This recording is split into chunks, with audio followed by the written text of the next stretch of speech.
I didn't imagine suffering like this.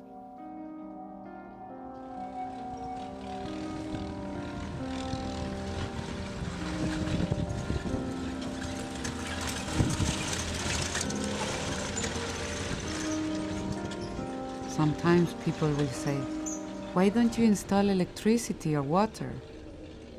But the poor sometimes can't afford it.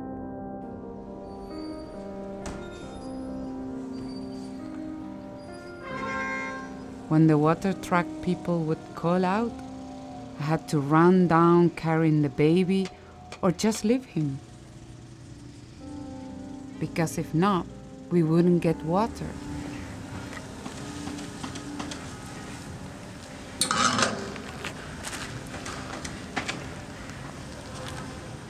I needed water to cook with, and I had to wash my children with just a little. Difficult to raise babies like that. Just this year, more people are coming, up there, over there, and over there. They are building houses. Before, it was nothing. They are going to take over the hills, and they are going to need water and electricity. My husband used to want more children, but not anymore. So, to protect myself, every 3 months I take an injection. I'm happy when I'm on birth control. Before, I wasn't using anything.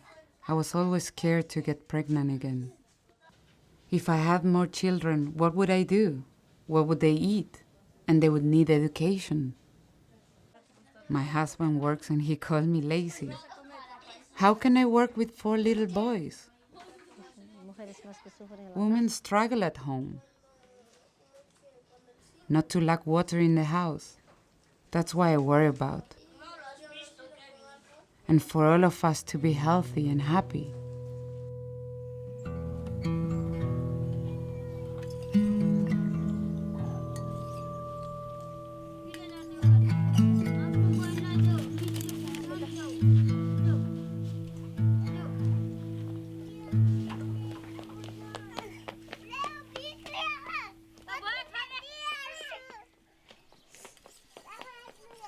धेरै परिवर्तन भएको छ पहिला There has been a huge change. Before it used to rain seasonally, but now it doesn't. Of course I'm worried. Because of the lack of rainfall, everything withers and dies.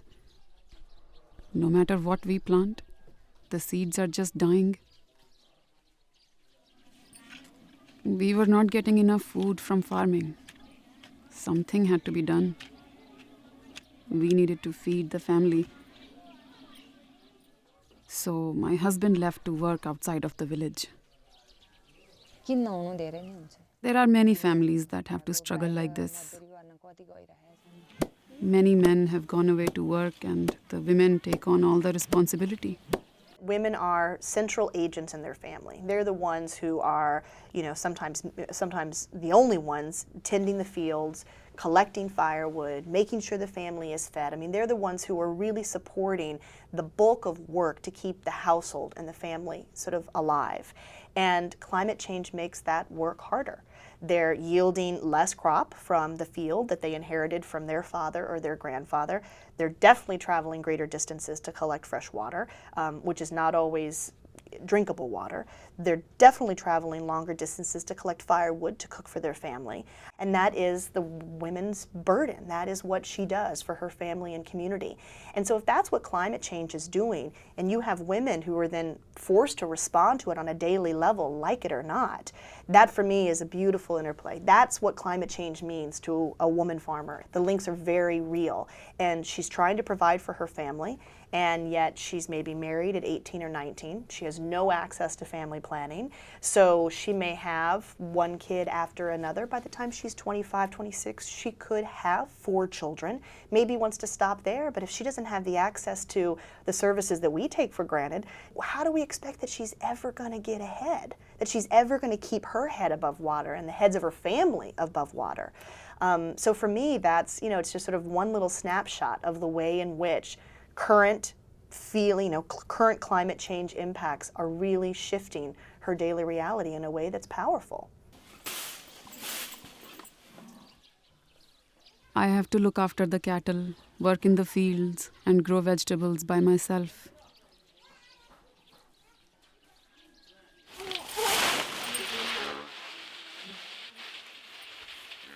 So obviously it's difficult.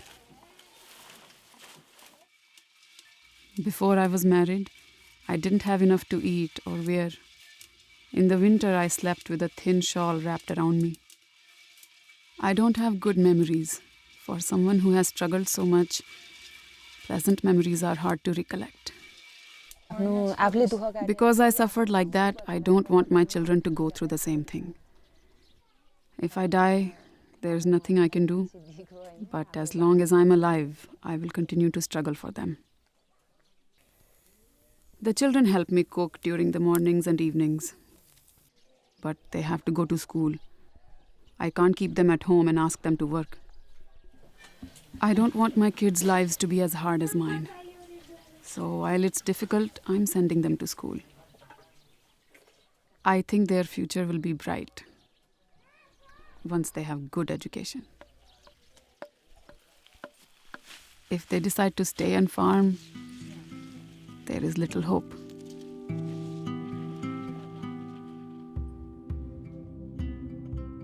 More than 150 million women who want contraceptive services cannot access them because of economic, social, cultural, legal, and logistical constraints.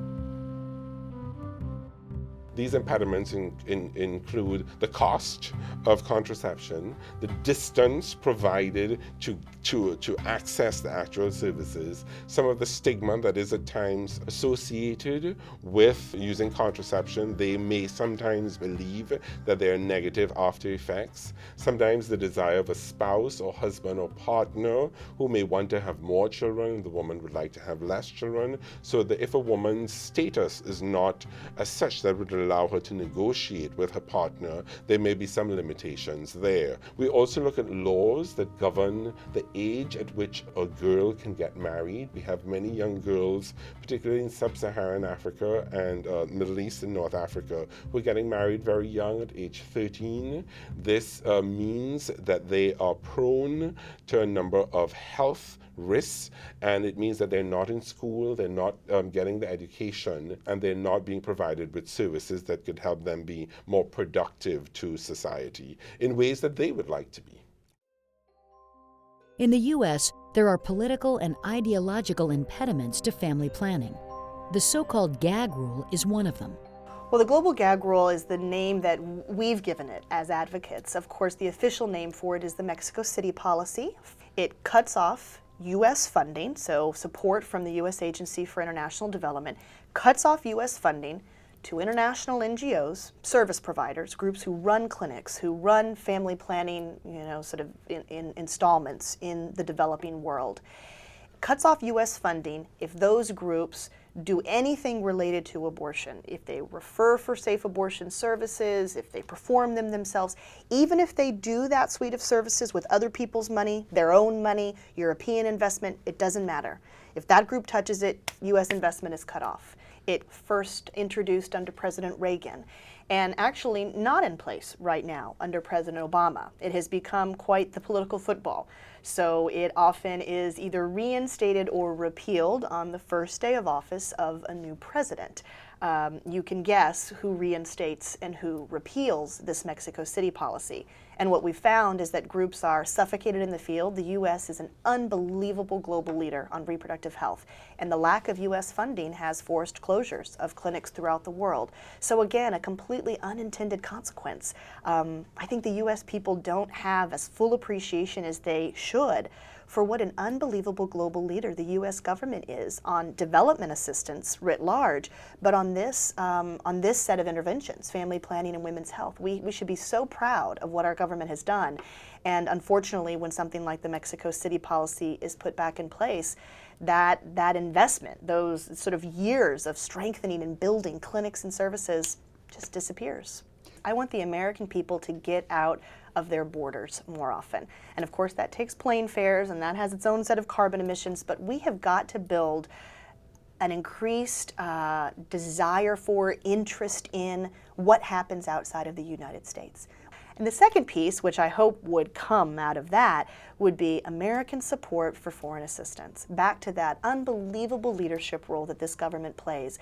And I wish every American were as proud of that legacy as they should be. It's an enormously important endeavor that our government has been committed to for decades. I'm proud of it.